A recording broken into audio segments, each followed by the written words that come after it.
Kushtia railway পুলিশের সহযোগিতায় উদ্ধার হলো ভিক্ষাবৃত্তির উদ্দেশ্যে বিক্রি হওয়া ৩ শিশু। ১ মাস আগে ৩ শিশুকে অপহরণ করা হয় পোড়াদহ রেল জংশন এলাকা থেকে। এই শিশুদের ভিক্ষা করানোর উদ্দেশ্যে ২০,০০০ টাকার বিনিময়ে বিক্রি করা হয় ঢাকার কমলাপুর রেল স্টেশনে। শিশু বিক্রি চক্রের ২ নারী সদস্যকে গ্রেপ্তার করেছে রেলওয়ে পুলিশ। চক্রের সাথে জড়িত বাকি সদস্যদের ধরতে কাজ করছে পুলিশ। বিস্তারিত রুহুল আমিন বাবুর প্রতিবেদনে। ১ মাস আগে এই ৩ শিশুকে অপহরণ করা হয় কুষ্টিয়ার মিরপুর উপজেলার পোড়াদহ রেল জংশন এলাকা থেকে। এখনো চোখে মুখে তাদের আতঙ্ক, বলছিল সেই ভয়ের কথা। কোনো মেলা শিশু বাচ্চারা ছিল, তারপরে উগের বলছিল আমাদের হলো ভিক্ষা করো, নাহলে ৫,০০০ টাকা প্রতিদিন টাকা যাবে, নাহলে তোমরা মার খাবা।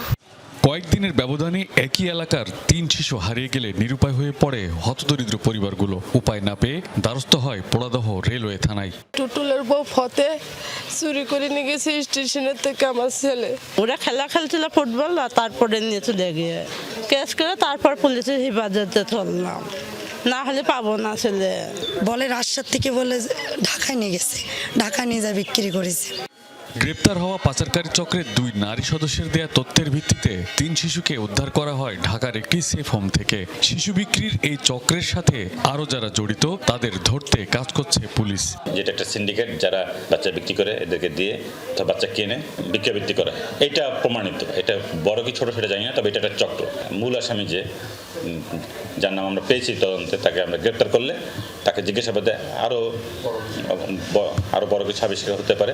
পাচার হয়ে গেছে অনেক আগে, তো উদ্ধার হয়েছে। আমাদের কাছে তখন দুপুরে আমার কাছে ফোন দিয়েছে যে আপনি আসেন, আপনার উপস্থিতিতে আমরা গার্ডিয়ানদের কাছে আমরা বাচ্চা দিয়ে দেবো। সিফাতের মা শেফালি খাতুনের দায়েরকৃত মামলায় পাচারকারী চক্রের সদস্য ফতে আক্তারকে গ্রেপ্তারের পর কারাগারে পাঠানো হয়েছে। এছাড়াও গ্রেপ্তার করা হয়েছে শাহনাজ বেগমকে।